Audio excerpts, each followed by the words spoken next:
55-year-old female resident of not the local resident, she is a resident of the Gujar Khan city. She ये बताना ज़रूरी है कि local resident नहीं है, उनको कोई तमगा बनाते हैं यहाँ पे। नहीं सर, वो असल में पिछली जहाँ पे भी है, correction अगर की थी। अफगानिस्तान से भी है ये तो लिख दो रेजिडेंट ऑफ अफगानिस्तान। ये बताना ज़रूरी नहीं है कि नॉट अ लोकल रेजिडेंट, ना इसके कोई फालतू नंबर है। करेक्शन में हमारी यही कटवा के की थी कि आप बताएं कि वो सोशल इकनॉमिक की इस तरह वो चाह रहे थे कि अगर सोशल इकनॉमिक इनकी वीक चलो आगे। and the main presenting illness with which she came was the pain which she experienced, and with no fever, and the pain was in the right hypochondrial region, and ये क्या बता रहे हो आप? is a present main complaint जिसकी वजह से presenting complaint बता रहे हैं? यस सर, चीफ कंप्लेंट है complaint, वही चीफ कंप्लेंट प्रेजेंटिंग कंप्लेंट ये बता रहे हैं। किधर का पेन? राइट हाइपोकॉन्ड्रियल। आपने भी यही मिस्टेक की है, ठीक है। ये आप लोगों ने पेशेंट की लैंग्वेज में बताना है यार। आप लोगों को 4th ईयर, आप लोगों को हिस्ट्री से आपने ये बताना है कि पेन पेशेंट किस तरह बोलेगा ना कि मुझे यहाँ पे दर्द है, या पेशेंट बताए कि मुझे पित्ते में पथरी है, तो आपने ये नहीं लिखना प्रेजेंटिंग कंप्लेंट में कि गाल स्टोन, ठीक है। आपने पेशेंट से बुलवाना होता है कि आपको पित्ते में पथरी से मसला क्या होता है, तो वो फिर बताएगी कि जी मुझे यहाँ दर्द होता है। तो आप उसको इस तरह नहीं बताएंगे कि राइट अपर हाइपोकॉन्ड्रियम में पेन है। ये तो मेडिकल टर्म है। प्रेजेंटिंग कंप्लेन आपने लेमैन टर्म में लिखनी होती है। लेमैन पता है? यस सर, लेमैन क्या? जो non medical word, non medical में पेशेंट की जुबान, तो फिर कैसे लिखोगे? Pain just below the chest region, right side, pain right upper abdomen, ठीक है। Right upper abdomen, right lower abdomen, left upper, left lower, इसको सिर्फ अपर एब्डोमेन कह सकते हैं, ठीक है। ये सिर्फ लोअर एब्डोमेन है, अम्बलाइकस के नीचे है। जो अम्बलाइकस के राउंड है आप कह सकते हैं round umbilicus. Umbilicus medical term नहीं है, ठीक है। अब बताओ दोबारा। जो sir main complaint was that she was feeling pain in the upper abdomen right side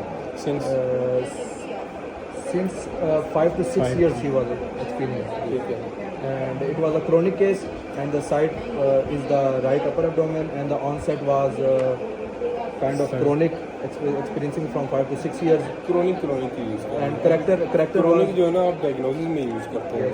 ये भी आप हिस्ट्री सुना रहे हैं। and so character of that pain was colic की type of pain, ठीक है। wave like complaint. ऑनसेट क्या था? onset was sudden. 6 साल पहले सडन शुरू हुआ है इसको?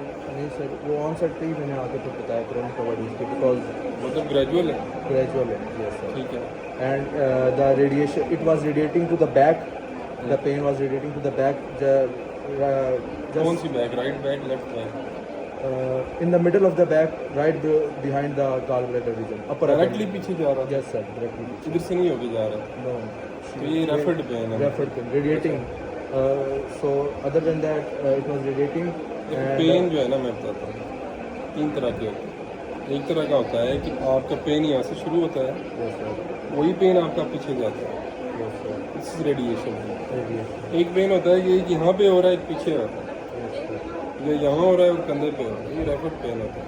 एक पेन ये होता है यहाँ हो रहा है, फिर यहाँ ख़त्म हो गया, यहाँ शुरू हो गया। Appendicitis migrating, yes sir, this is migrating pain, ये शिफ्टिंग पेन।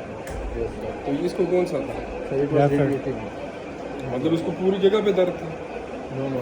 पीछे था ना, तो ये रेफर्ड पेन है, Referred pain, sir. ठीक है। And it was reduced after taking drugs like Panadol, and it was exaggerated by the factors like meal right after इस तरह every नहीं meal. कहते रिड्यूस पर ड्रग्स, Elevated मेडिकेशन बहुत है, medication. Panadol. It was reduced by the Panadol, and it was exaggerated by meals, and there was no fever reported, and the severity of the pain was 9 out of 10 scale. ठीक है। And in the past medical history, she had uric acid excess. She had been taking that drugs to counter the uric acid excess also, and she 10 years before she had kidney pus also, which was cured by drugs only. And in past surgery history, she had undergone a infertile surgery. After that, she could not get कौन सी surgery? infertile surgery. Word ज़हन में नहीं आ रहा sir. वो आज जाके ना history पढ़ो, हिस्ट्री की कंपोनेंट पढ़ो, ठीक है। यस मैं आपको वो नहीं कर रहा कि नहीं आता, यस आता भी नहीं है वैसे, लेकिन मैं डिमोरलाइज नहीं करना चाह रहा, हिस्ट्री प्रॉपर देखो कि इसको कंपोनेंट क्या है और प्रेजेंट कैसे करते हैं, ठीक है। आपने पहले पेशेंट कंप्लेन, रीजनिंग कंप्लेन, वो आपने पेशेंट की लैंग्वेज में बोलनी है। वो बोलेगा मैं बैक पे दर्द है, आपने बोला upper back, lower back, right back, left back, ठीक है। उसके बाद हिस्ट्री प्रेजेंटिंग इलनेस में पहले आपने उस प्रेजेंटिंग कंप्लेंट को एक्सप्लेन करना। अगर वो पेन है तो आप सोक्रेटिस करेंगे, अगर समथिंग एल्स है जैसे वॉमिटिंग है, डायरिया है, तो आप उसका ओडी पारा करेंगे, ठीक है। हाँ ठीक किया आपने, लेकिन आगे जो आप जिस तरह की वर्डिंग यूज़ कर रहे हो ना कि क्रॉनिक पेन है वो, ये मैं तो भी वैसे कुछ समझा रहा हूँ ना, ये प्रोफेसर है ना जो पहले फेल कर रहे हैं, तरीका ठीक नहीं है तुम्हारा। लेमैन वर्ड यूज करना है। नहीं ले में से प्रेजेंटिंग कंप्लेंट में आगे हिस्ट्री प्रेजेंट करने का एक तरीका होता है, ठीक है। मतलब सिर्फ सोक्रेटिस हो गया, कंप्लेंट में लेमैन रॉन्ग आगे हम यूज कर सकते हैं। बाकी आप सोक्रेटिस किया, ओडीपारा किया, फिर आपने सिस्टेमिक रिव्यू, या उससे पहले आप past medical past, surgical, family, allergic history, medication history, ठीक है। उसके बाद आप अगर और अच्छी हिस्ट्री लेना चाहते हैं, आप पेशेंट से भी पूछ सकते हैं effect of pain, effect of symptoms, कि आपको इस पेन की वजह से कोई आप इतना दर्द तो नहीं होता कि डेली के काम आपको छोड़ना पड़े, ठीक है। तो ये है। उसके बाद सिस्टेमिक रिव्यू होता है। सिस्टेमिक रिव्यू पता है ना क्या होता है? जी सर, सारे सिस्टम आप उसको वो भी लिया हमने। तो फिर डीडीज आप देखते हैं। उसके बाद आप क्या करते हैं? लैब्स, इन्वेस्टिगेशन, फिर आपकी मैनेजमेंट या डेफिनेटिव इसकी डायग्नोसिस। उसके डीडीज क्या है सर? डीडीज में कोलिसिस्टाइटिस को भी था, लेकिन उसको हमने रूल आउट किया because there was no fever reported. The second differential was pancreatitis, but there was no epigastric pain, so it was also cut off. And family history was purely genetical. Her all brothers and Of mother what? was having gallstone, polylithiasis. So it was a genetics case in the family. अगर cholecystitis नहीं है तो फिर हमने इसको रखा हुआ क्यों है? Polylithiasis तो कोलिलिथियासिस में कोलिसिस्टाइटिस होता है ना यार। मतलब सर मतलब स्टोन्स की अगर तो formation है। उसकी कोलिसिस्टाइटिस नहीं है, then why would we operate her? Polylithiasis formation of stone है सर inside gallbladder. तो स्टोन तो शायद मुझे भी हो, तो मुझे भी लम्हा पाल हो गया। So stones. मुझे है स्टोन सच में, तो क्या मैं ऑपरेट करा लूँ? No, if the pain is excruciating, then we have to. तो वो तुम तो कह रहे कोलिसिस्टाइटिस है ही नहीं उसे। Because पेन किस में होता है? कोलिसिस्टाइटिस में, जब इन्फ्लेम होता है। तुम कह रहे हो कि उससे पेन ही सर नहीं है। लेकिन फीवर नहीं था, जिस वजह से हमने रूल आउट किया था। तो ठीक है ना, मतलब आप कह रहे हो कि उसको नहीं है हाँ fever। नहीं है कोलिसिस्टाइटिस, फीवर की कोलिसिस्टाइटिस वजह नहीं है, से। तो फिर डिस्चार्ज कर दो मरीज। नहीं, क्योंकि रीजन बताओ मुझे कि हमने रीजन क्यों इज द रखी है? Pain she is feeling due to the stone, so we have to remove the stone. Pain के साथ अक्सर फील, तो इसका क्या मतलब है कि ये कौन सी कोलिसिस्टाइटिस है? This is cholecystitis, but what kind it is? Chronic हाँ क्रोनिक है। जो क्रोनिक कोलिसिस्टाइटिस होता है उसमें पेन नहीं होता या कम होता है, ठीक है।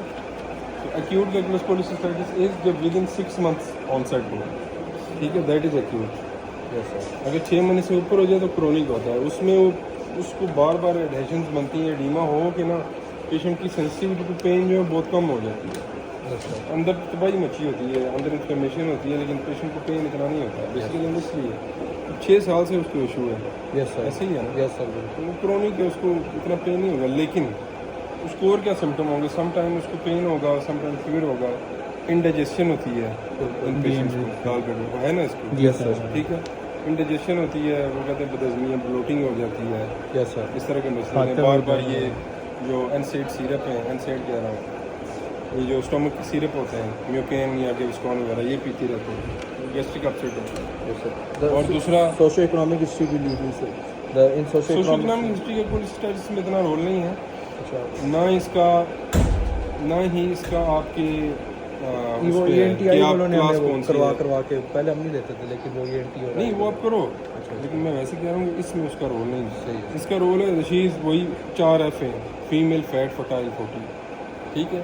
फीमेल में होता ही कॉमन है, मोटे मरीजों में होता है, रिप्रोडक्टिव एज में होते हैं, और within 40 sir menstrual history में she has achieved menopause, so ठीक and in drug history she has been taking she has not been taking any oral contraceptive after the surgery, but she is taking uric acid drugs, urobilinogen, but also she is taking antibiotics like Razak in drug history, and her diet is बस ठीक है। जो मैंने containing sequence beef. बताया ना, Yes, sir. वो आपने याद रखना है। नेक्स्ट टाइम मैं इस चीज़ हूँ ना, सर एक मैंने इस तरह क्रोनिक नहीं बोलना। सर एक चीज़ आपसे पूछनी है सर, ये एक दफ़ा मैं इसको नोट कर लूँ सर, पहले में इंट्रो आ जाएगा सर, इंट्रो है मैं फिर वो अगर मैंने सारे हेडिंग्स बनाए हैं सर। पहले प्रेजेंटिंग कंप्लेंट है, यस सर। ठीक है। उसके बाद आपकी होगी हिस्ट्री ऑफ HOP है, हिस्ट्री ऑफ प्रेजेंटिंग इलनेस। उसमें अगर पेन है ना यस सर। तो उसका आपने सेपरेटिस करना है। यस सर, बिल्कुल, ये भी मैंने पूरा पूछा। अगर समथिंग एल्स है तो आपने उसका OD पारा करना है, जैसे वॉमिटिंग, डायरिया, OD पारा, ODPAR, ठीक है। उसका क्या मतलब था sir? Onset, duration, progression, association, नहीं, aggravating factor, relieving factor, association, okay, ठीक नोट है। हो गया सर। उसके बाद जैसे आप नॉर्मली करते हो HOPA के बाद आपने वो सारी जो blah blah family history, drug history, medical history, gynaecological history, socioeconomic वो सारी हिस्ट्री, third वो सारी आपने उसमें ले ली। फिर आप क्या करोगे? सिस्टमिक रिव्यू, ठीक है। फिर आप क्या करोगे? तो सिस्टमिक रिव्यू में CNS, CVS, respiratory, genetic, urinary, बस ये चार ही हाँ। कवर होंगे इसके लिए। फिर आप क्या बनाओगे? प्रोविजनल डायग्नोसिस या डिफरेंशियल डायग्नोसिस, वो आप देते हो अपने 3 या 4। ठीक है सर, ये भी हो गया 5। फिर आप क्या करोगे? Labs, investigation. इन्वेस्टिगेशन आ गई सर। इन्वेस्टिगेशन करेंगे तो हम डेफिनेटिव डायग्नोसिस पे पहुंच जाएंगे। फिर आपकी डेफिनेटिव डायग्नोसिस, ठीक है। और फिर क्या है? मैनेजमेंट। और सर इसमें लेमैन टर्म्स में हमने प्रेजेंटिंग कंप्लेंट करनी है। हर हाल में लेमैन में रखना इसको पता है, इसलिए अच्छी बताई है। अगर नहीं समझ आ रही तो इससे समझिए सर, तो इसमें लेमैन टर्म्स और बाकी फिर हम आगे यूज़ कर सकते हैं। हाँ क्रोनिक का वर्ड भी फिर आगे यार, क्रोनिक जो है ना, क्रोनिक आप हमेशा आप डायग्नोसिस बता रहे होते हैं, वैसे कर सकते हैं यूज, लेकिन बट सेकंड से आगे फर्स्ट को हमेशा लेमैन में रखना। इसमें लेमैन में रखना है, लेकिन इतना लेमैन में नहीं रखना कि एग्जामिनर को ही ना समझ आए। नहीं समझिए, तो आपने बताया अपर एब्डोमेन